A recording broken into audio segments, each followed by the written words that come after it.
Hello everyone, this is Julia of BookCine from South Korea. Today, I would like to give a review on a book called Hillbilly Elegy by J.D.Vance. To start off, how much do we know about America? People often say that America has two distinct cultures, but the America most familiar to us is the megacities along the coastlines of the country. The image of the United States as advertised by Hollywood is what we call the American dream. However, former President Donald Trump has turned our interest into the America that we do not know about. Less developed rural regions, such as the Rust Belt, filled with people who go wild at the slogan, "Make America Great Again," are the opposite of cities like New York and Chicago.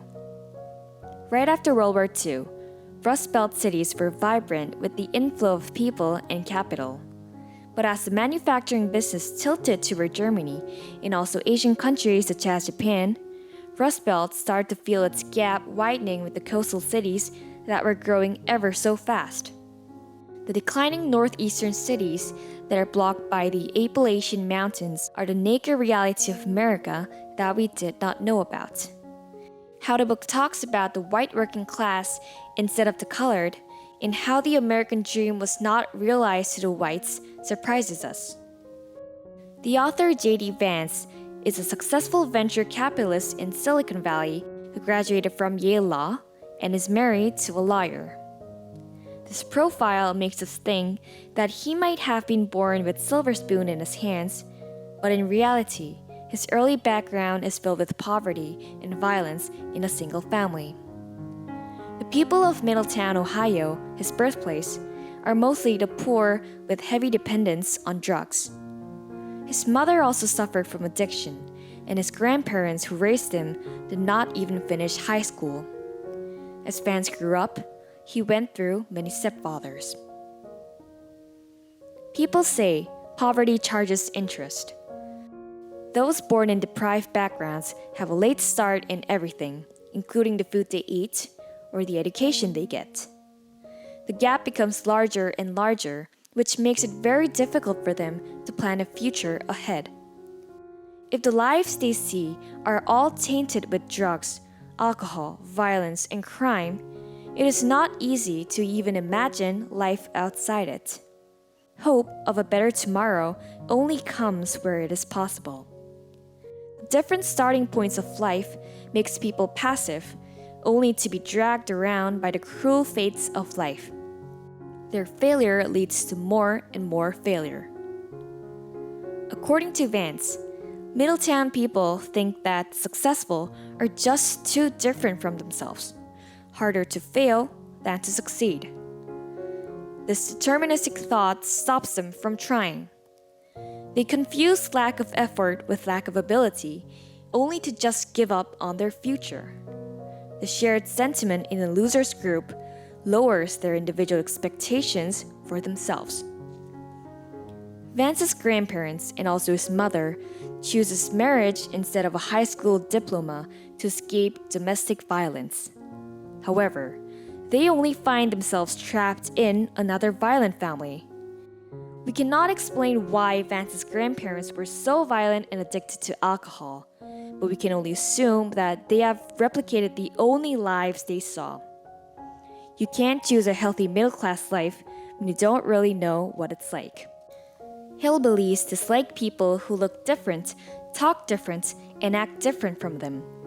They don't support Barack Obama not because of his skin color, but because of how he's perfectly different from them, with his standard pronunciation and his successful career. On the flip side, one of the reasons hillbillies like Donald Trump so much is because his wild features and simple usage of words which bring a sense of identity.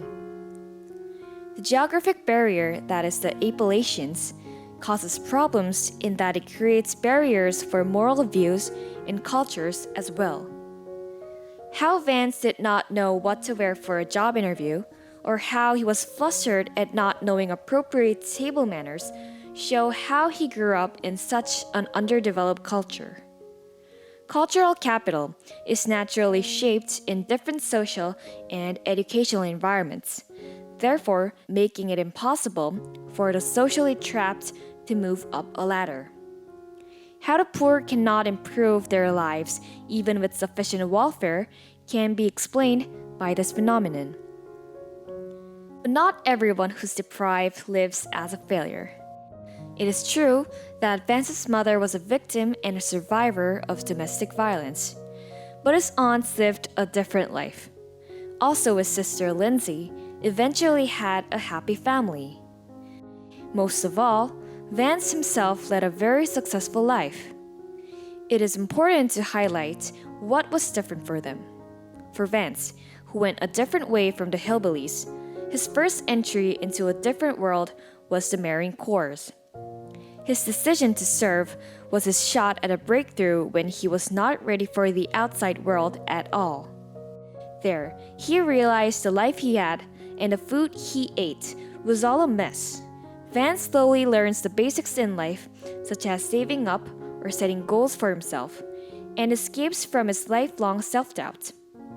He learns that success is not granted upon one's birth, but is given to ones who strive for a better life. He becomes stranger to hillbillies by adopting an optimistic point of view and living a life full of goals and plans for himself. Finally, Vance rises up the social ladder through education from Ohio State and Yale Law. Hillbilly Elegy is not a cliched autobiography that sings of success. Rather, the book helps us look into the lives of the hillbillies that were thought to be hopeless. We cannot change the world by thinking of them as just pitiful people. They constitute a part of America, and they represent people of the world who have fallen behind.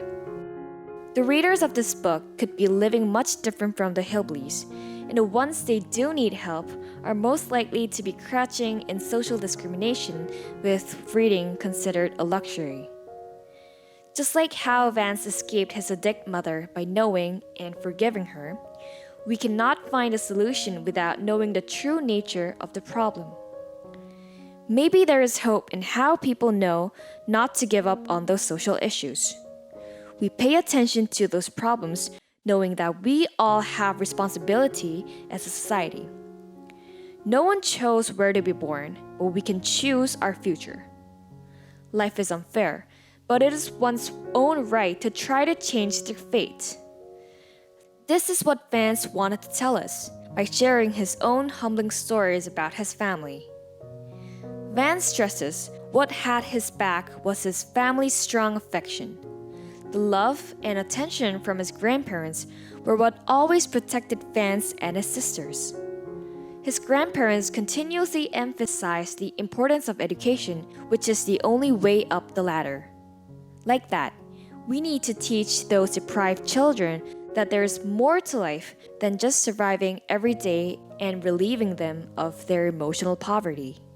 Welfare as a system should play its part here, and we can do its part by supporting it. It's easy for the privileged to be happy and kind.